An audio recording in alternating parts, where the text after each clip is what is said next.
background do pensamento de vocês que a tônica é: não tenhais medo. Todas as coisas que nós vamos ver aqui na apresentação são alguns fatos, outras especulações, outras tendências, mas uma coisa que nós precisamos ter é firmeza de propósito e coragem para enfrentar essa situação atual. Hoje a gente tem ouvido falar cada vez mais no tal do essa expressão cada vez mais famosa chamada de novo normal, né? Essa ilustração que eu coloquei, ela é emblemática para isso. A gente já está vendo isso, né? Os consultórios médicos, em quaisquer locais necessário tem assentos, você tem essas limitações de distancial, as pessoas utilizando máscaras, as pessoas evitando comunicarem-se umas com as outras muito próximas, né? E isso é uma coisa que, de longe, é algo natural. Então, essa situação que nós estamos vendo, ela é de interesse de alguns setores e da maioria, para a maioria das pessoas, não há interesse, né? Ou seja, nós não estamos acostumados a viver assim. Desde que o mundo é mundo, as pessoas se aproximam, elas se comunicam, elas conversam, elas se tocam e elas não vivem em uma situação de constante medo. Isso não é algo normal. Então, essa imagem de um X vermelho nos assentos, locais interditados, pessoas de máscara, você não vê os rostos das pessoas, isso não é uma coisa normal. E a gente não pode ter em mente de que isso se tornará o novo normal. Então, isso é a primeira coisa que a gente precisa ter em mente, mas há uma tendência para isso, ou seja, há uma influência de determinados atores no cenário mundial para que isso se torne sim, padrão novo. Isso já cunharam a tal da expressão novo normal para isso, né? Isso é tão emblemático e evidente que a gente vê isso especialmente numa indústria tão badalada que é a indústria de aeronáutica. Aqui eu peguei um dado do Eurocontrol, que é uma espécie de lá na Europa, e isso é de voos diários, né? Cada dia e a quantidade de voos ali. Então você vê ali oscilando em torno de 30 mil voos no gráfico, na curva de cima, em 2019. E no mesmo período do ano, nesse ano de 2020, comparando o mesmo período, a gente vê ali uma queda que chega até 91%. Na última barrinha lá do canto direito tem lá 91%. E outros ali 93%, né? Bem, uma queda brutal, de 30 mil para menos de 3 mil.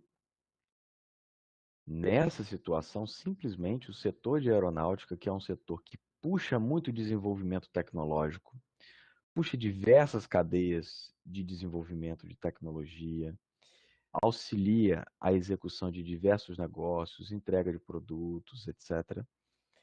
Ele simplesmente não tem como existir dessa maneira. Houve uma declaração do CEO da Boeing recentemente falando sobre isso, não é? Então isso é uma coisa que não pode continuar assim. Acontece que muitos players, ou como falamos na linguagem dos negócios e do mundo da engenharia, stakeholders, ou interessados ou afetados pelo cenário, muitos querem que isso aconteça, mas muitos não querem que isso aconteça. Então, o que nós temos que pensar é o seguinte: teremos players falando que isso da frente será o normal, é o novo padrão, e teremos players lutando contra isso. O que nós temos que fazer é ter bem claro uma posição que nós devemos assumir, porque nós somos parte da solução desse problema. Se nós assumirmos que o normal será não termos prioridade, não termos mais tecnologias novas, avançadas, gerações desenvolvendo boas e de alta qualidade, alta tecnologia, etc. Mas sim, nos relega a ambientes com poucas pessoas, salários baixos, castas de grandes profissionais muito separados dos demais e nada de um mercado pujante mundial. Se a gente fizer isso, naturalmente estaremos dando corda para essa narrativa derrotista que nessa direção. Tem que são vários os pontos que vão nessa direção. A questão do distanciamento social. Coloquei uma figura aí embaixo de um parque com um limite de distanciamento social. As pessoas fazendo churrasco numa região limitada, as outras fazendo piquenique, etc. Agora, normalmente as pessoas não ficam tão próximas, não é? Nesse exemplo aí, ela até aproximou mais ainda as pessoas. Creio que isso daí talvez seja um conceito, não é? Porque normalmente as pessoas em parques elas se afastam mais. Mas essa figura da esquerda seria um conceito de assentos de avião, que para a indústria aeronáutica é uma coisa ruim, não é? Porque você teria menos assentos.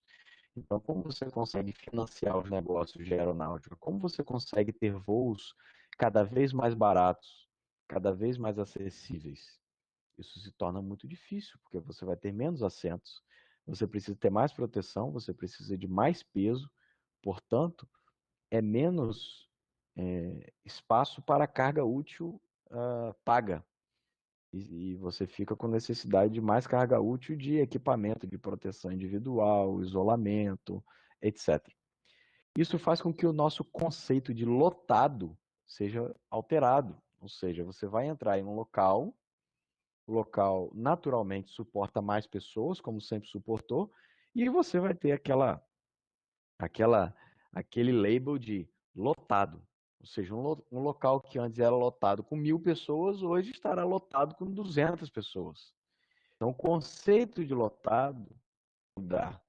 Mas nota que as coisas têm que continuar sendo financiadas. Então, os preços aumentariam e nem todo mundo teria acesso a todas essas coisas. Por isso, coisas que a gente vê também é de liberdades individuais no mundo inteiro.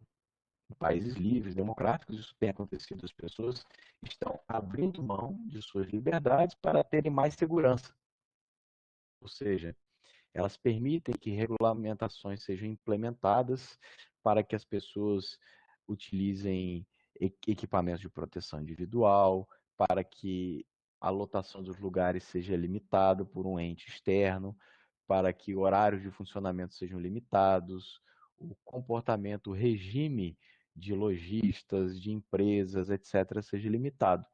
Ou seja, as liberdades individuais sendo suprimidas.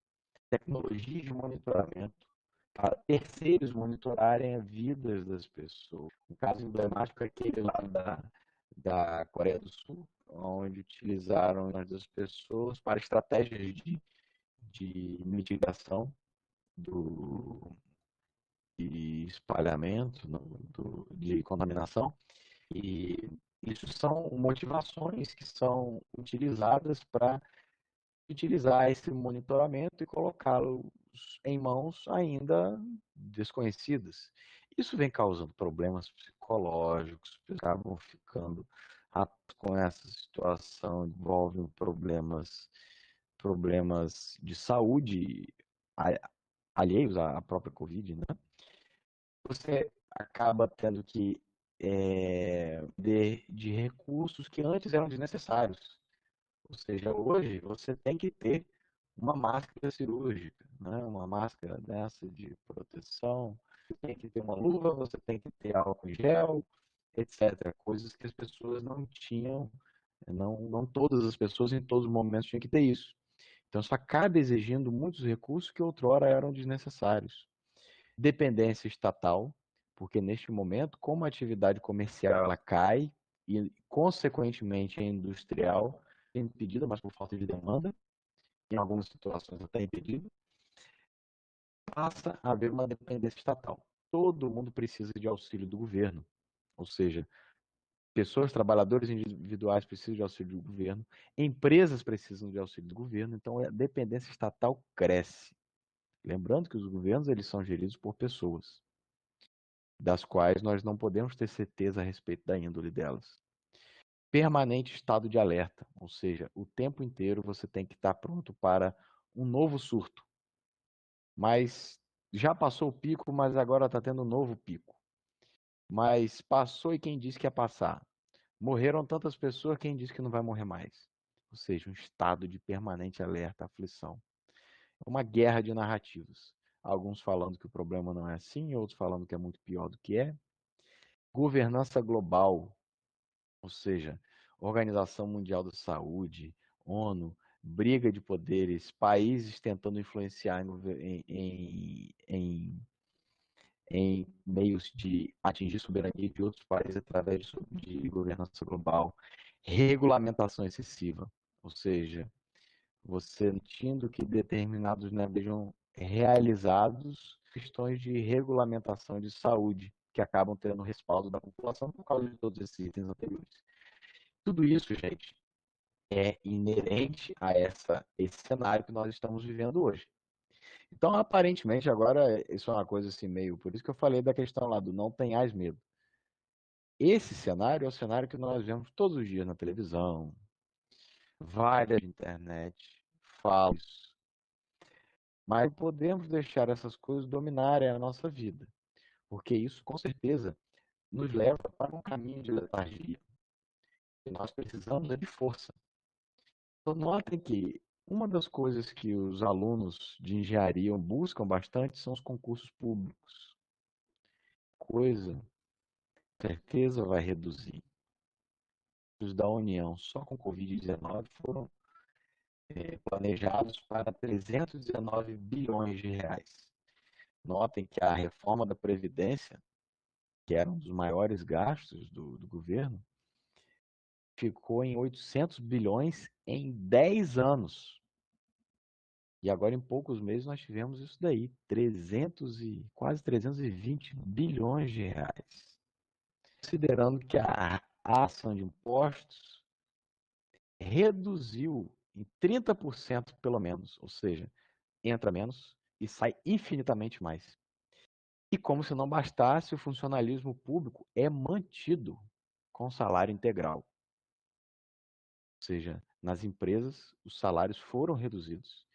E no funcionalismo público, os salários foram mantidos integralmente e, em sua grande maioria, mesmo sem trabalhar. Né? Indústria. Diminuição de salários ao menos 25%, a gente vê aí. Demissões, com prelúdio de falência. O ritmo diminuído. Por quê? Por diminuição de demanda. A gente vê muito disso na indústria. Ou seja, algumas indústrias não pararam, mas a demanda diminuiu. Então, gente, isso são realidades. O que nós temos que fazer é saber lidar com essa realidade e fazer do limão uma limonada. Né? Então, quais são os impactos para os engenheiros? Bem, engenharia não é uma profissão liberal. Então, normalmente, um engenheiro ele está abaixo de um chefe, abaixo de uma empresa, de uma cooperativa, seja o que for. Ele depende muito de um merecido para ter atividade de trabalho. Não é como um médico, que pode atender qualquer pessoa, ele pode cobrar, atender uma pessoa cobrar caro, atender outra cobrar barato, ele é um profissional liberal, essencialmente e tradicionalmente. Um engenheiro não. Não é tradicionalmente profissional liberal. Ele depende muito do mercado aquecido. A expectativa salarial que foi construída ao longo de muitos anos, notem que essa expressão que nós conhecemos de startup, existem empresas startups de mais de 10 anos, que ainda assim são chamadas de startups. empresas que ainda não dão lucro. Ou seja, muitas coisas foram construídas nesse mercado ao longo de muitos anos, inclusive a expectativa salarial de diversas carreiras. E nada disso é justificável mais, porque os empregos simplesmente sumiram, ou seja, estão sumindo, né? Aquela análise que existe, que normalmente as empresas fazem, análise de cenário, aquele momento da análise de cenário, aonde o pessoal fala assim, tá, mas isso daqui é muito pouco provável, só vai acontecer se a gente tiver uma pandemia mundial. Aí todo mundo ri e acaba a reunião. Isso aconteceu.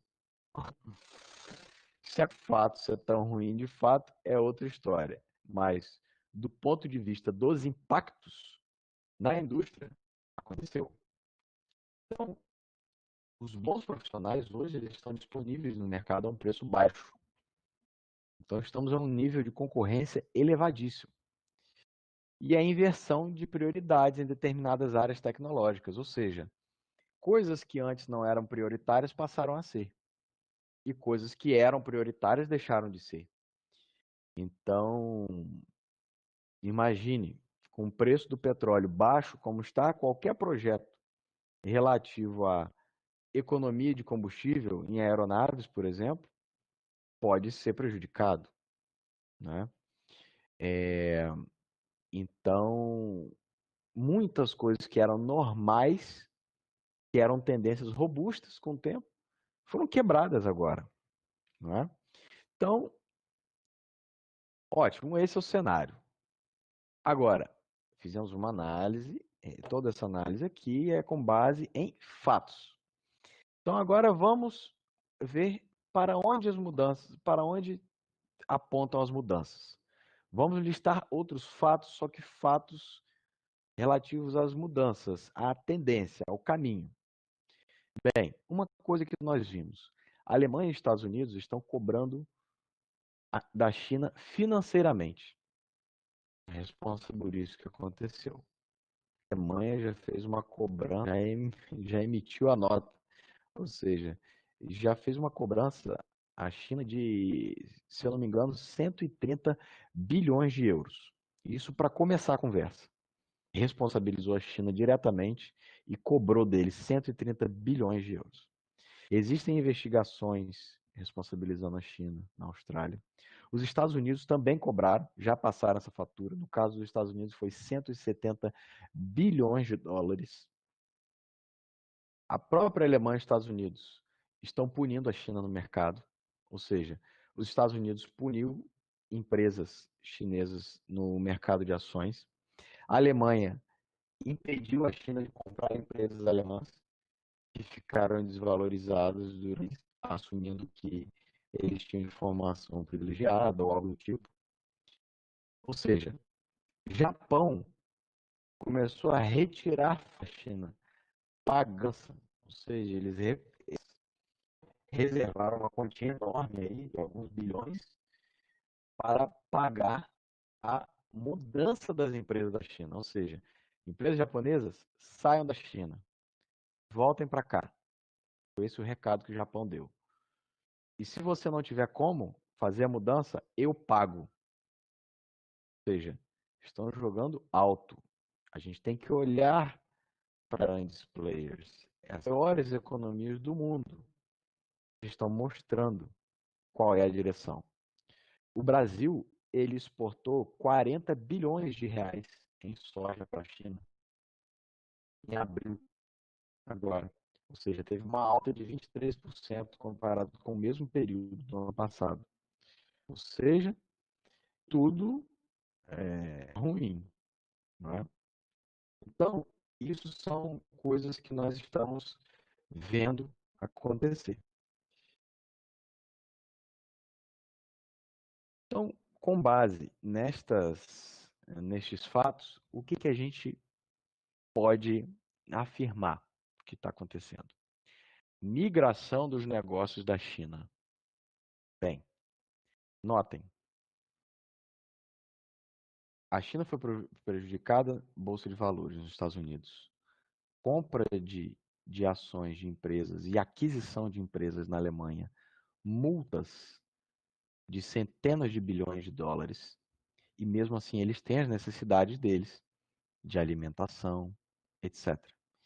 Então, os negócios da China, que tempos atrás fugiram do Brasil e de muitos outros países, vão começar a migrar agora. E nós temos que enxergar nisso uma chance para nós atuarmos. E aí que vem a questão das oportunidades. Ou seja, as tecnologias e as atividades que trazem oportunidade para nós nesse momento. Então, eu selecionei aqui algumas que já estavam em algumas tecnologias que já estavam em alta, poderiam entrar em baixa durante essa crise do Covid, mas não entraram em baixa. Esse que é o caso da autonomia. Coloquei um vídeo de uma empresa alemã chamada Lilium. Essa empresa ela desenvolve aeronaves chamadas eVTOL. São veículos elétricos de pouso e decolagem vertical. É uma espécie de é o conceito que se chama também de flying cars, ou seja, estão apontando na direção do futuro de desenvolver aeronaves pilotadas por pessoas ou autônomas ou pilotadas com pessoas, mas com um grande nível de autonomia para garantir segurança. Essa empresa está sendo bastante valorizada. Existem diversas investindo nisso. Essa indústria da autonomia, ela é muito, muito focada em engenharia de controle, engenharia eletrônica, engenharia mecatrônica. Existem muitas habilidades nesse setor. Então, note que isso ganhou ainda mais força. Então, isso é uma oportunidade para a gente. E nesse meio, não há espaço para de baixa qualidade. E a questão da China, né? Coisas de baixa qualidade e baratas. Nesse mercado, não há isso. É um mercado onde as coisas têm que ser altamente seguras, muita qualidade, muito controle, muita autonomia, muita automação. Então, isso é uma indústria inteira que está florescendo, primeiro lá fora, e já está vindo para cá. Ou seja, eletrificação de veículos, desenvolvimento de eletrônicas de suspensão ativa, controle automático de frenagem, etc., e muitas outras coisas. Navegação, etc., etc. Então, isso é uma indústria inteira que está surgindo. Então, como a indústria antiga de aeronáutica, a indústria antiga de automobilismo, está surgindo essa indústria nova de autonomia. Essa aqui é uma outra empresa de um professor do MIT montou com os alunos e depois ela foi, creio eu, que adquirida pela Hyundai. Eles fazem básicos acessórios para prover guia para veículos. Eles não fazem os carros em si, mas eles fazem os acessórios, os algoritmos, as eletrônicas, a integração, tudo isso. Muito bons nisso. Existem empresas nessa área que têm um viés muito de computação, mas essa especificamente, que é uma das mais prósperas, ela tem um viés muito grande de automação e controle, processamento de sinais, eletrônica embarcada, que é a nossa área. Então, é mais uma área, ou seja, autonomia aplicada a veículos terrestres em ambientes urbanos. Então, é mais uma área que está crescendo muito. E temos que abrir o olho para isso.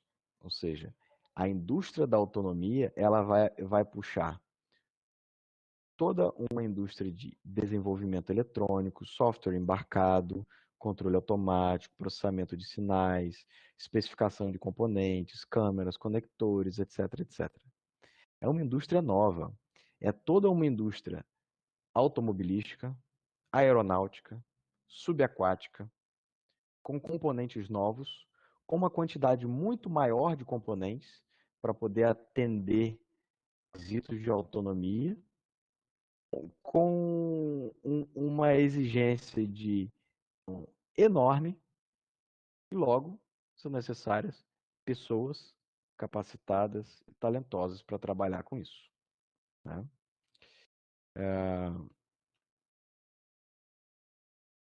Isso também desceu para para o chão de fábrica, ou seja, a autonomia no chão de fábrica, ela alcança o seu ápice com a indústria 4.0. Esse vídeo aqui que eu estou mostrando para vocês é uma planta da Bosch com a Kuka, Bosch Rexroth e a Kuka, para teste e demonstração de tecnologias de indústria 4.0.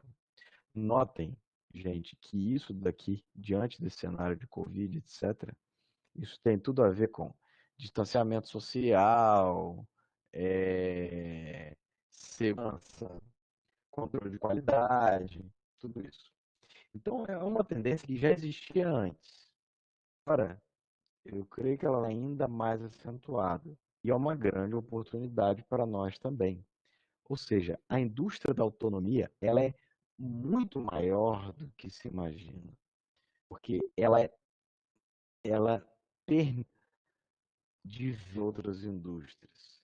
Então ela permeia o chão de permeia a manufatura, a indústria automobilística, a indústria aeronáutica, a indústria de petróleo, etc, etc, etc. Então, essa planta de demonstração de indústria 4.0, existem diversos consórcios pela Europa, tanto em nível Europa mesmo, quanto em nível países individuais, diversos consórcios de empresas são essas plantas para o desenvolvimento dessas tecnologias. Ou seja, muita gente investiu muito tempo, muito recurso nisso. Então, isso é uma realidade. Essas empresas não vão voltar atrás, porque agora os recursos que elas investiram, elas têm que levar a cabo. Elas têm que implantar essas coisas, porque o momento não é bom para investimento em coisas novas. Então, tudo isso que foi desenvolvido até então terá que ser implantado. Então, aqui a gente fica diante da seguinte situação. Nós tivemos um cenário aí no passado, que eu estou chamando de nosso ciclo anterior de prosperidade, que foi lá naquela época anterior a 2008, né? Aquele boom do petróleo, das commodities, o barril de petróleo chegou a valores altíssimos, o Brasil se beneficiou muito disso. De ciclo anterior de prosperidade. Nesse ciclo, o que que valia? Valia preço baixo, porque era a era das commodities. O que valia era emprego.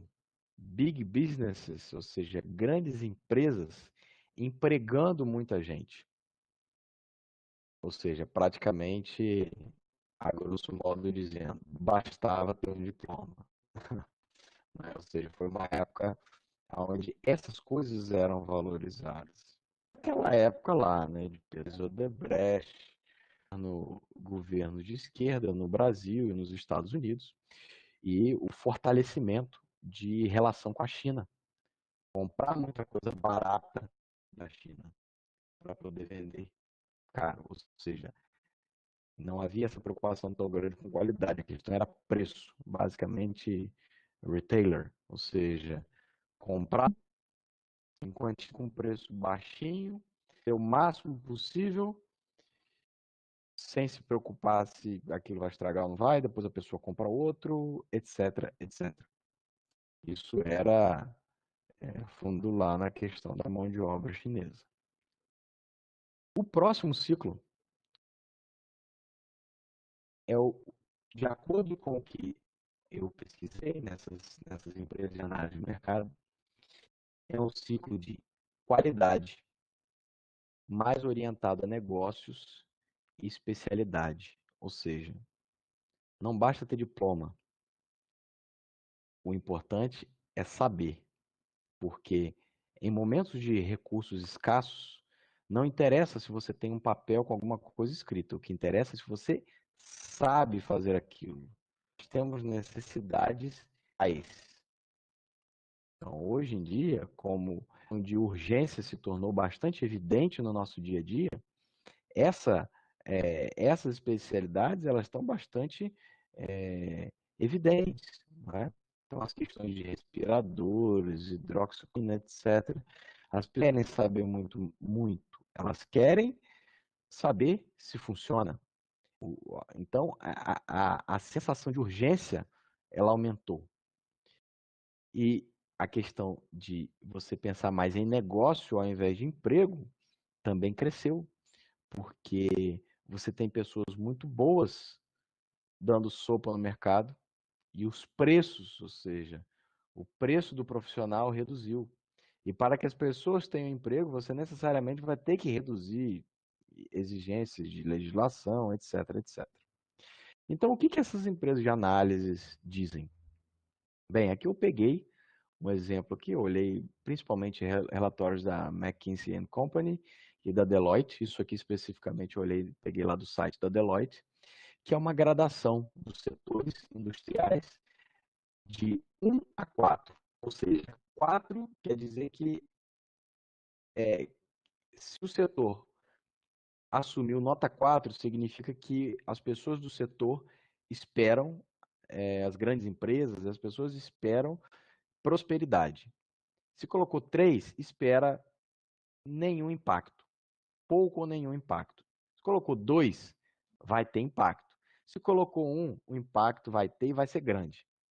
Então, olhem só os setores industriais que eu selecionei aí. Esses setores são setores que terão um impacto grande. Quem está dizendo isso não sou eu. É uma empresa, essa empresa, se eu não me engano, tem mais de 100 anos. Uma empresa de faturamento de 40 bilhões de dólares. Eles sabem muito bem fazer essas análises. Então, olha só, o setor automobilístico vai ter um impacto grande, muito grande. Já assumiram isso, já teve, na verdade. Linhas aéreas também. Então, o que eu gostaria que vocês focassem não é para assim, nossa, impacto grande, acabou tudo. Não, pessoal, pensem no seguinte: esses setores de indústria, eles não vão deixar de existir.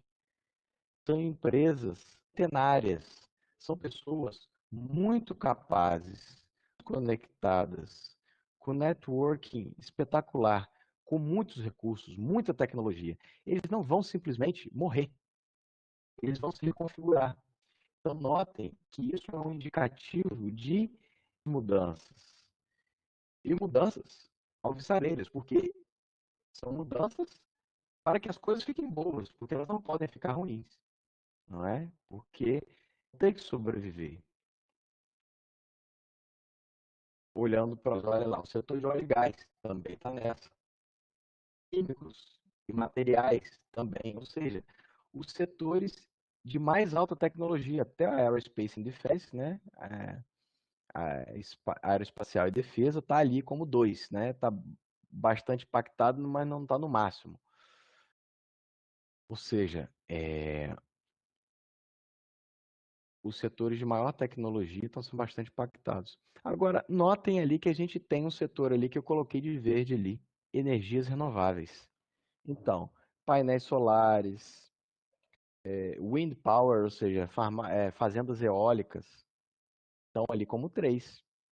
Ou seja, o pessoal está vendo que o negócio não vai prejudicar eles quase nada. É daí para a prosperidade. Então aí estão as oportunidades. Tanto naqueles que estão mal, porque vão ter que se reinventar e vão ter que ser obrigados a inovar, e os outros que estão indo bem poder adquirir condições. Bem, a apresentação está chegando ao fim, então vamos olhar aqui o que esse pessoal fala. Esse pessoal que analisou e fala. Bem, Isso aqui de diversos relatórios, de diversos setores, eu resumi isso aqui, né? Ou seja, quais são as perguntas chaves que os executivos e os conselhos consultivos devem estar fazendo? Tem várias perguntas em vários relatórios. Uma principal que está impressa daí. Como temos o nosso pessoal primeiro? Então, o que isso quer dizer? Se todas essas empresas elas estão preocupadas em proteger o pessoal que eles têm hoje, ninguém está pensando em contratação. Beleza, então isso aí é uma realidade. Ninguém fala em contratação. O pessoal está lutando para manter o pessoal que tem. E isso é global. Impacto, potencial de impacto no longo a longo prazo nos produtos em companhias de produtos industriais, né? Ou seja, o pessoal de manufatura, etc. Postergar investimentos significativos, ou seja, colocar muito de investimento, aumentar a planta, desenvolver tecnologia nova, postergar. Ter uma visão mais holística dos potenciais riscos. A risco, ela tem que ser de forma mais abrangente agora, porque ocorreu um impacto aí que pegou tudo. Pegou a cadeia de fornecimento, pegou funcionário, pegou planta, pegou empréstimo, fonte de financiamento, tudo. Então, eles vão melhorar as formas de análise deles. E o que vem junto com isso? Ferramentas de análise, matemática, data analytics, estatística, processamento estatístico, conhecimento profundo de matemática, de cálculo numérico, realizar isso, porque isso se torna vital. Ou seja, você saber trabalhar com estatística é vital. Notem que até mesmo essa questão hoje de quarentena, lockdown, essas coisas que são bastante ágeis, se um país ele tem informação de que o lockdown não será efetivo, quarentena não será efetivo, então a gente não faz nada disso, vamos colocar as nossas indústrias a vapor. Você aproveita um momento onde está todo mundo caindo, só você sobe. Imagina. Ou seja, é um conhecimento estratégico fortíssimo, mas para isso você tem que ter conhecimento estatística. Né? Muito bom. Ser mais seletivo com relação a produtos que serão produzidos. Ou seja, vamos fazer biscoito de morango, de abacaxi, de melancia, de chiclete. Não. Vamos colocar só de chocolate e coco. Pronto. Se é algo nesse estilo. Né? Vamos produzir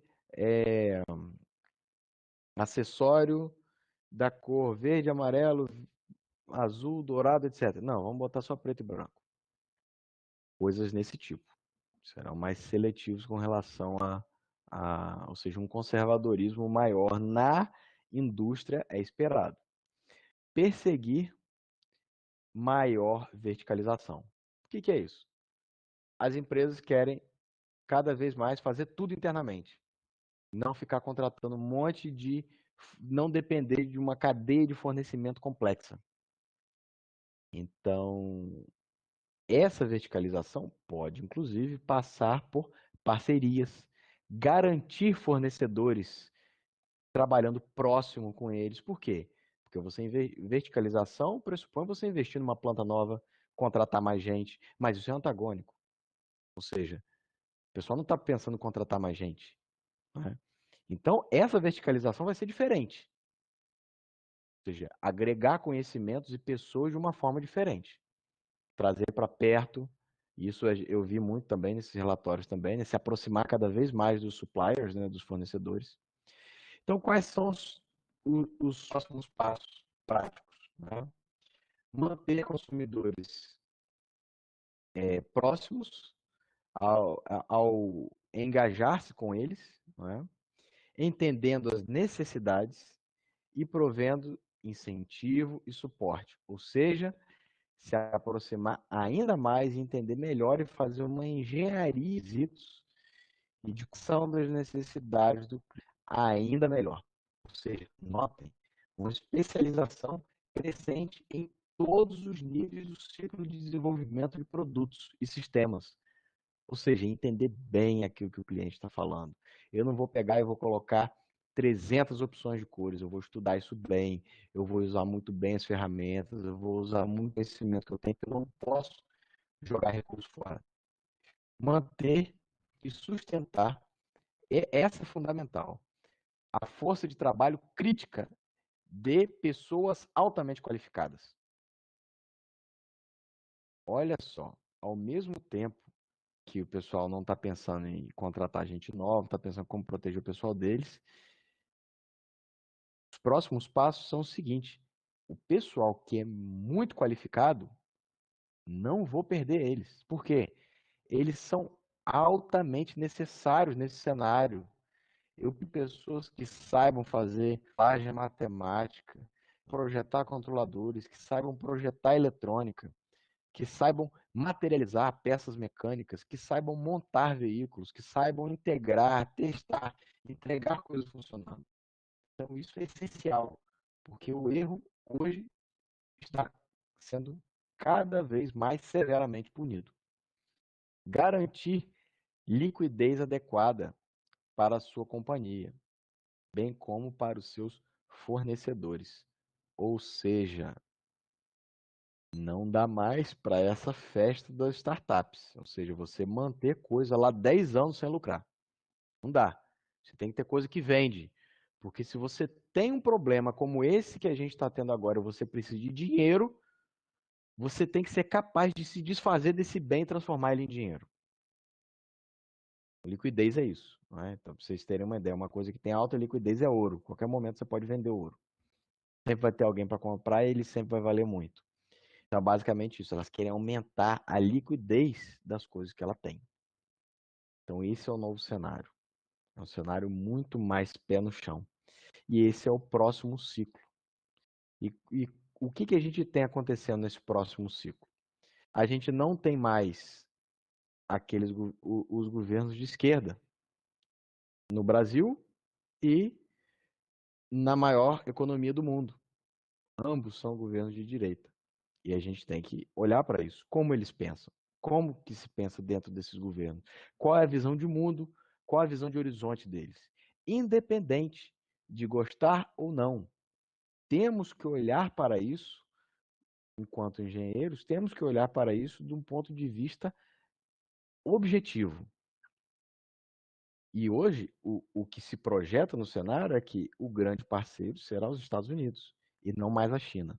E não é um parceiro de preço baixo, é um parceiro de qualidade.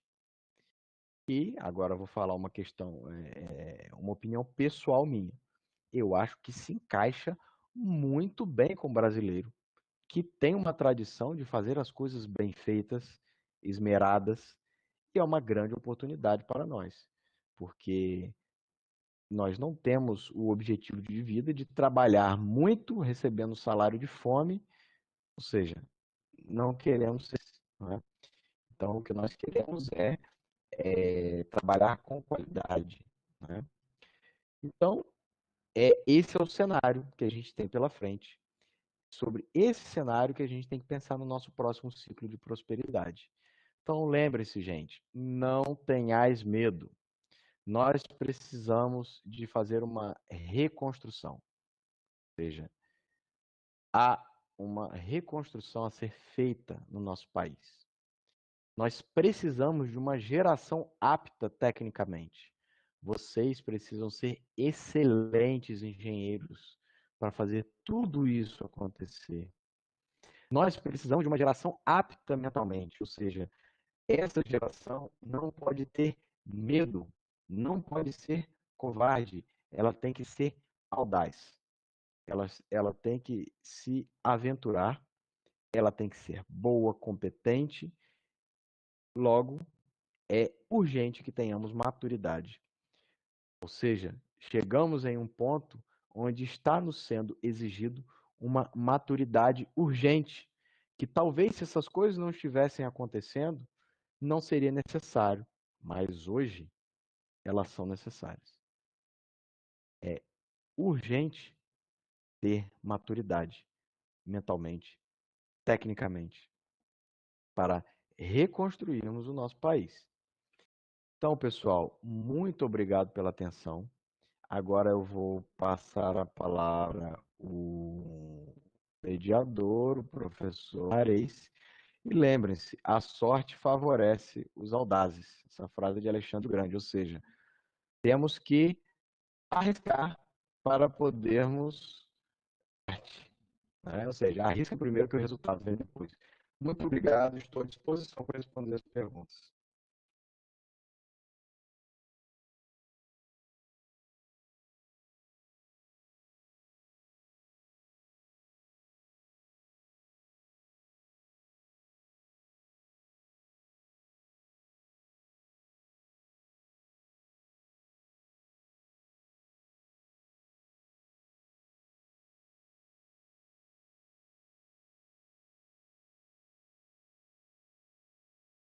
Bem, agradecemos aí a palestra do professor Alexandre. Está aberto agora a perguntas aqui.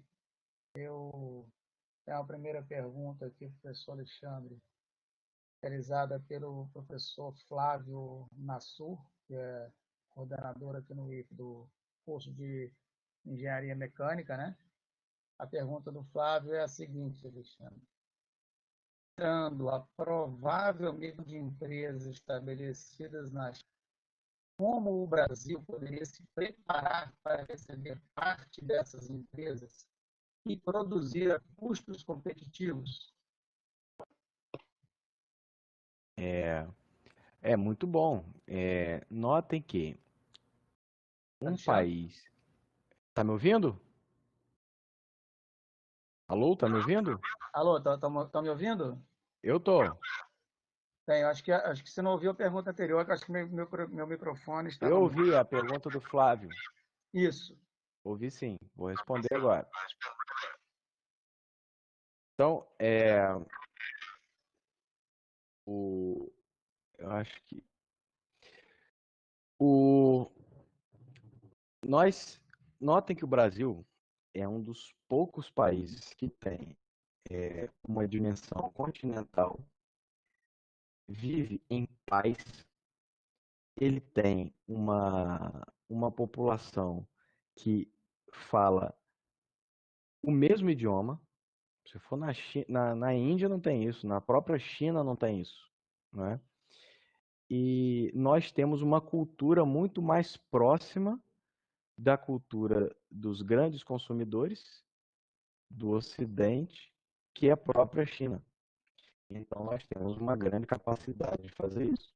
Agora, para o Brasil se preparar para isso, uma coisa fundamental que é necessário é a redução dos vínculos de exigências legais para regulamentações também, tudo isso tem que ser reduzido ao máximo para que seja um ambiente propício a se fazer negócio, porque a própria China, eles têm uma, uma política muito menos restritiva do que a brasileira para ser feito negócio. Então é basicamente o seguinte: liberdade. Precisamos de mais liberdade entre a relação empregador e empregado e menos interferência do Estado nas empresas e nas vidas das pessoas através de regulamentação. Apenas dar liberdade, porque assim sendo, as pessoas mesmo vão criar as oportunidades e virão para cá muitos investidores que vão trazer recursos para a gente ter ferrovia, rodovia, portos, plantas industriais, etc, etc, etc. Então, é basicamente liberdade. Com a liberdade, a gente vai longe, porque o nosso país é grande, é pacífico e já mostrou muitas vezes que é capaz de ser próspero. Bem, temos aqui agora uma outra pergunta que vem do professor Slavis. Qual é o impacto para o nosso país em depender apenas dos Estados Unidos, ao invés de uma ampla visão de negócios em segmentos e países diversos?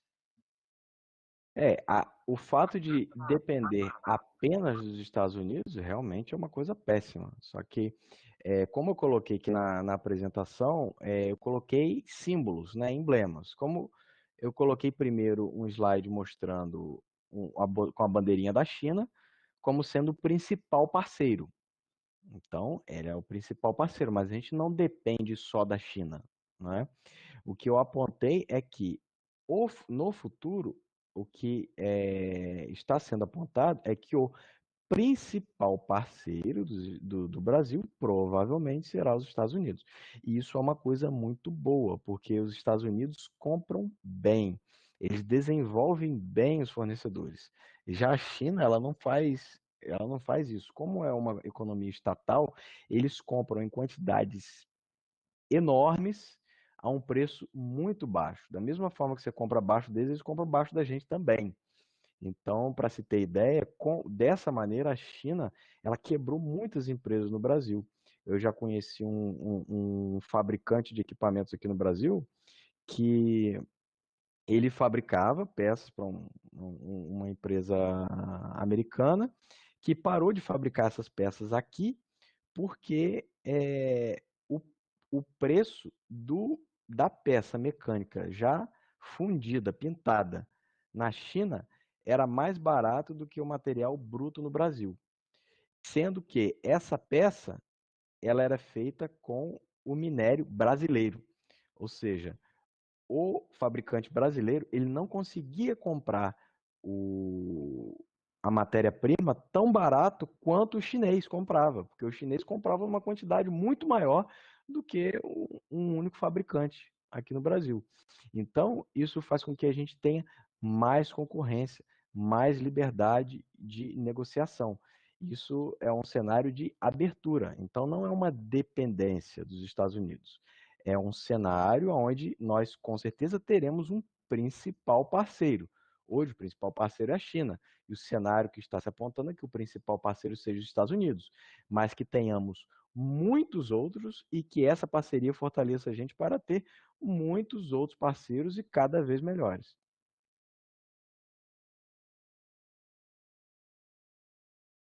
Bem, Alexandre, não tem uma outra pergunta no chat, mas eu vou fazer uma pergunta aqui para você.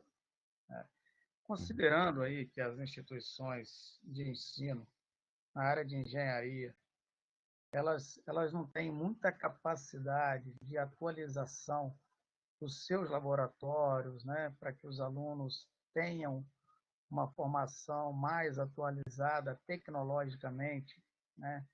O que você consideraria que seria importante para os alunos buscarem de informação fora da lição, se preparar outros tipos de citação que efetivamente a instituição não consiga fornecer a eles, dadas essas mudanças tecnológicas que são muito grandes? Qual seria a sua orientação para que esses alunos estivessem mais capacitados aí a se prepararem melhor para poder enfrentar esse novo mercado de trabalho? É muito boa essa pergunta, Maurício, porque ela é muito difícil também, né? Pelo seguinte, a formação de engenharia, ela essencialmente precisa de uma experiência prática. A engenharia, ela é essencialmente uma atividade prática. Antes de qualquer teoria, ela é prática. Então, a gente precisa de recursos para poder ensinar os alunos. Você só de teoria não vai muito longe. Você tem que colocar a mão na massa, tem que aprender a operar, tem que aprender a materializar as coisas, tem que aprender a manusear, fazer manutenção, etc, etc. Então, se a estrutura está tão precária, a única forma que a gente tem hoje de procurar, a única forma que a gente tem hoje de ter acesso a determinados recursos é indo trabalhar. Bem, tá, mas e se não tem emprego? Bem, eu vou falar como é a tradição. Estou mandando ninguém fazer isso. Agora eu estou falando como a humanidade fez até hoje. Se você quer aprender a fazer uma espada, você não sabe fazer, não tem dinheiro para pagar alguém para te ensinar, e você não tem as ferramentas, você vai, se oferece para trabalhar para alguém de graça e esse cara vai te ensinar. Ah, mas isso daí é muito ruim, etc. Tudo bem, mas é bem possível que a gente se cenário. Se você quiser desenvolver uma habilidade onde não tem necessidade de você colocar a mão na massa em equipamentos muito caros, aí o ideal é o quê? Fazer mais ou menos como o pessoal fez lá na Índia, que é focar bastante em computação. Então, estudar bastante é, modelagem estatística, processamento estatístico, algoritmos, computação científica. Existem plataformas de computação embarcadas que são bem baratas, tem coisas espetaculares que você consegue aprender num kit com Raspberry Pi, que alunos têm acesso a isso daí. Então, hoje em dia, um cara que sabe trabalhar bem com Linux para sistemas embarcados ganha muito, é um salário alto. Então, e essa habilidade ela pode ser desenvolvida em casa, só com acesso à famosa YouTube University. Tem muito material na internet para isso. Agora, tem uma outra vertente que é o quê? Acesso às universidades que têm programas de pós-graduação que são melhores equipadas em áreas bem específicas de interesses das pessoas. Isso também é possível. Tem lugares muito bem equipados aqui no Brasil. Também existem institutos de pesquisa. Eu mesmo fiz meu doutorado em instituto de pesquisa, que assim foi excelente para mim, porque é um cenário onde os seus professores eles trabalham projetos. No meu instituto de pesquisa espacial, então eles trabalhavam em projetos com satélites, rovers, esse tipo de coisa. Então eu tinha acesso a esses equipamentos nesses locais também. Então, para resumir, trabalho. Só que trabalho tem um problema do mercado de trabalho. É, outra, é, você, a parte de computadores, algoritmo, etc. Você pode desenvolver muito as habilidades de código embarcado, que valem muito e vão ser e são essenciais nessa nova indústria da autonomia. Você consegue fazer isso em casa. E o terceiro ponto é em pós-graduação. Você consegue isso também. A questão do trabalho, o tal do trabalho de graça, pode ser um estágio não remunerado, né? Isso também é possível. Então, existem todas essas possibilidades, desde aquela que não gera custo nenhum e, portanto, aumenta a possibilidade de você conseguir alguma coisa, até aquela que é a melhor de todas, que é você de fato conseguir um emprego, né?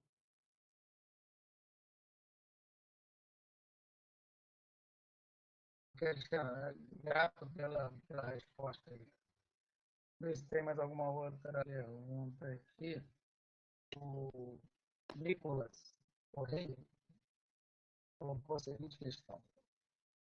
Os Estados Unidos, por ter uma economia muito mais protecionista, não acaba sendo ruim, tanto em questão de fornecer matéria prima, né, quanto mão de obra, o Brasil poderia se questão. Bem, o Brasil não pode se impor nessa questão. Por quê? O Brasil é mais fraco do que os Estados Unidos, isso é uma realidade. Então, o Brasil não pode se impor com os Estados Unidos, também não pode se impor com a China, não pode se impor com nenhum outro país que é mais forte do que o Brasil. Isto é uma realidade. Agora, com relação a protecionismo, essa guerra recente de tributos, etc., que teve entre Estados Unidos e China, ela não afetou o Brasil. O Brasil foi excluído, né? Foi manifestado que o Brasil seria incluído em algumas exceções, e depois ele foi excluído, ou como sempre esteve. O Donald Trump falou. Eu tentei, Donald Trump falou, Brasil trata a gente muito injustamente. Por quê? Porque a gente cobra impostos altíssimos dos produtos americanos que vêm para cá. Então, o Brasil é altamente protecionista. Os Estados Unidos, eles não cobram imposto. Praticamente nada do que a gente manda para lá. Pelo que eu sei, praticamente nada e o que cobra é muito pouco. Então, se os Estados Unidos em si é protecionista, ele tem sido com a China. É uma outra questão, uma guerra comercial entre Estados Unidos e China. Isso não respingou no Brasil. Muito pelo contrário. O Brasil vem se dando muito bem com isso daí. O Brasil se deu bem com o preço do alumínio, petróleo, tudo isso daí o Brasil se deu bem com os Estados Unidos. Então, não teve essa questão protecionista. No caso, o Brasil é muito protecionista. Então, o Trump falou: o Brasil trata a gente de uma maneira muito injusta. Eu tentei mudar isso, mas eu perdi todas. Ele falou assim. E o pessoal de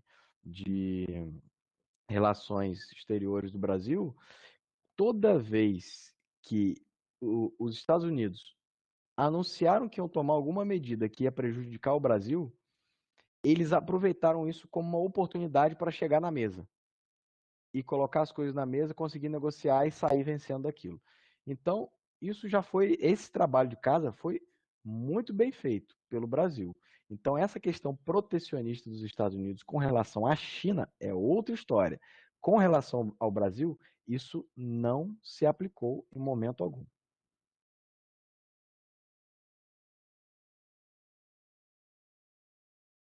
Bem, grato pela resposta aí, professor. Vamos ver se tem mais alguma pergunta aqui.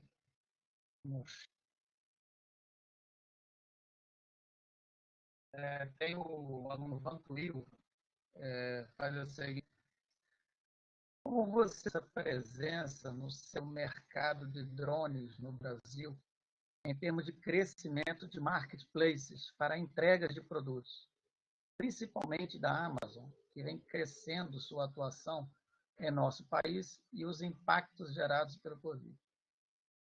Bem, isso aí é muito interessante porque drone tá nessa indústria da autonomia, né? Existem empresas no Brasil, fabricantes de drones, elas não são grandes, não estão muito avançadas, e aquelas que estão mais avançadas são as estrangeiras, mas ainda tem um caminho longo pela frente. Eu mostrei para vocês ali a Lilium, e ela está falando lá em 2025, né, fazer lançamento. Daquele jeito ali que o veículo deles está voando, eles estão falando em lançar em 2025. E essa questão, ela não é tão simples assim, porque a gente sabe fazer drone para voar. Beleza. Mas agora você garantir que vai fazer um drone que não vai cair na cabeça de ninguém e falhar alguma coisa e vai causar um acidente, mercadoria, como você vai cuidar dessa cadeia toda de suporte, de transporte, garantir que se for entrega de alimento, que ele não vai chegar contaminado no endereço final, que o objeto não vai chegar danificado, que vai ser entregue no tempo certo, etc, etc. Seguro e tudo mais. Então, isso daí é uma coisa muito complicada, sem contar da parte de regulamentação. Porque hoje não há regulamentação para o espaço aéreo com relação a drones. Você tem regulamentação com relação a avião. Então, você tem aerovias, rotas, etc. Agora, você, até onde eu sei, não tem autorização para drone sair voando por aí. Não só não tem autorização, como você não tem regra que permita criar as autorizações, que permita você ser uma aeronave capaz de isso e criar e vão operar isso daí. Então, as linhas aéreas, elas operam as aeronaves. Agora, a Amazon, ela vai operar esses drones? Bem, essa indústria, ela está por vir. A tecnologia existe, mas garantir que esse negócio vai funcionar, não vai virar o caos, é uma coisa bem complicada. O que está sendo feito com relação a isso? As grandes potências, os países que estão sempre na vanguarda da tecnologia, eles desenvolvem as tecnologias de uma forma bem diferente do Brasil. O Brasil faz como? A gente tem as nossas agências reguladoras e, em um dado momento, quando o desenvolvedor de produto, tecnologia, veículo, seja o que for, ele vai colocar o produto dele no mercado, ele tem que certificar aquilo dali. Então ele chega para enfrentar todo o processo de certificação de uma agência reguladora de uma forma completamente, vamos dizer, quase que vendido, né? Porque vendido, o que eu quero dizer, de uma forma muito, ele está muito suscetível, porque são regras muito exigentes que ele não teve tempo para se adequar a todas elas. Ao passo que, quando uma tecnologia nova é desenvolvida, por exemplo, na Suécia, na Alemanha, ela é desenvolvida para e passo com a regulamentação.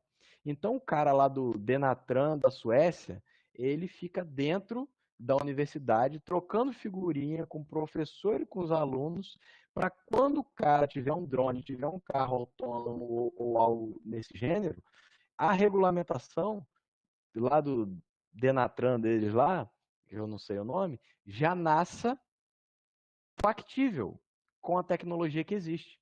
E não seja daquela forma que o cara tem uma tecnologia e de repente tem lá uma regulamentação exigindo coisa que você não tem como atender. Então, desse ponto, a gente precisa de uma visão melhor de nação. Ou seja, nós precisamos de ter uma visão de as regulamentações elas não estão aí destruir o nosso mercado, mas para poder ajudar a impulsionar o nosso mercado e até mesmo proteger o nosso mercado, garantir que as nossas tecnologias elas vão ter acesso ao mercado. Então, hoje eu creio que isso está um pouco distante de acontecer, mas para que isso aconteça é necessário ter bastante investimento nas empresas do Brasil que desenvolvem drones. Mas isso vai cair para cá, ou seja, isso vai acontecer aqui, é inevitável, porque está acontecendo fora, vai se espalhar pelo mundo inteiro.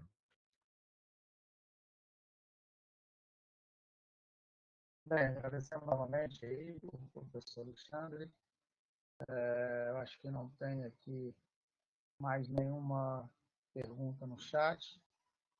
Gostaria de passar aí a palavra para o Brando para dar as suas considerações aí, principalmente em relação à visão dele do mercado e o que os alunos poderiam fazer para se preparar melhor, inclusive também em relação aos cursos de engenharia, o que eles poderiam fazer para se prepararem, para preparar melhor os alunos para enfrentarem esses novos desafios aí da indústria 4.0.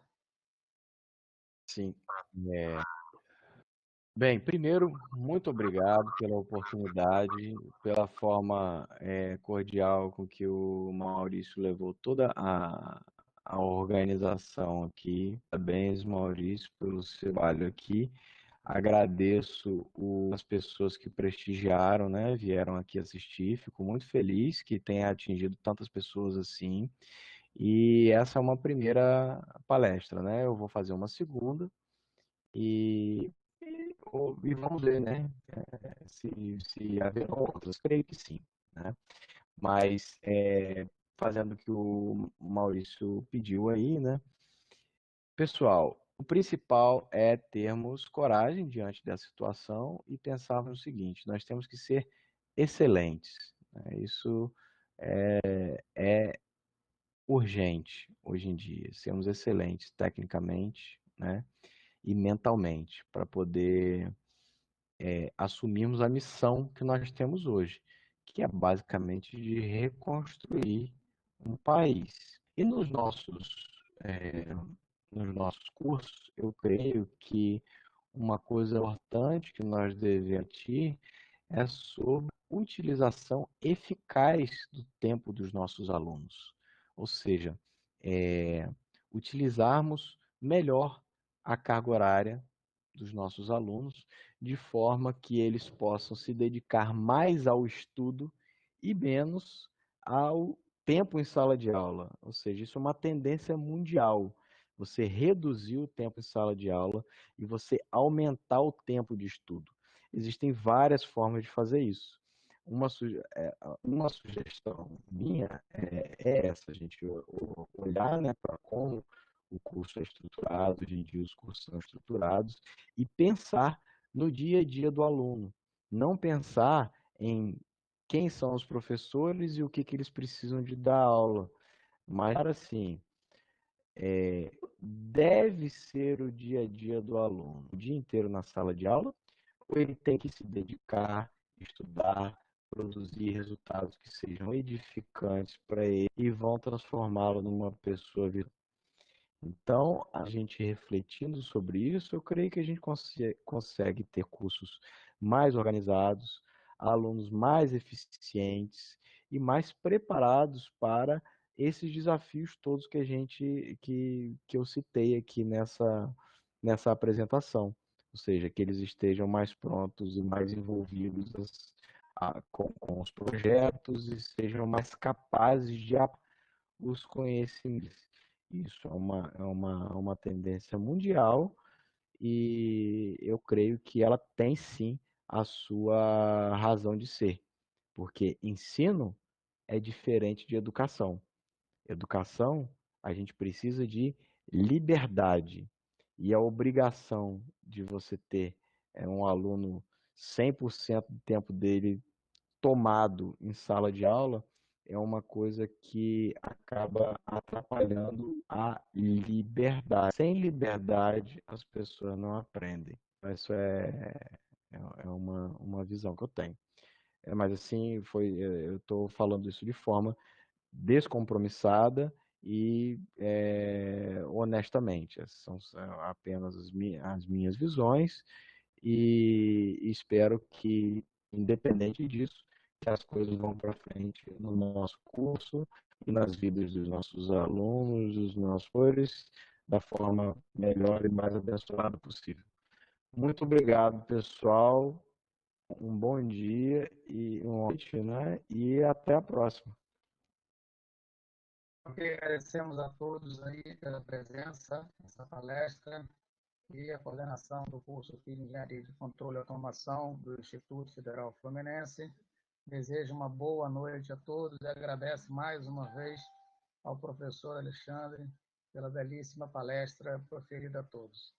Tenham uma boa noite.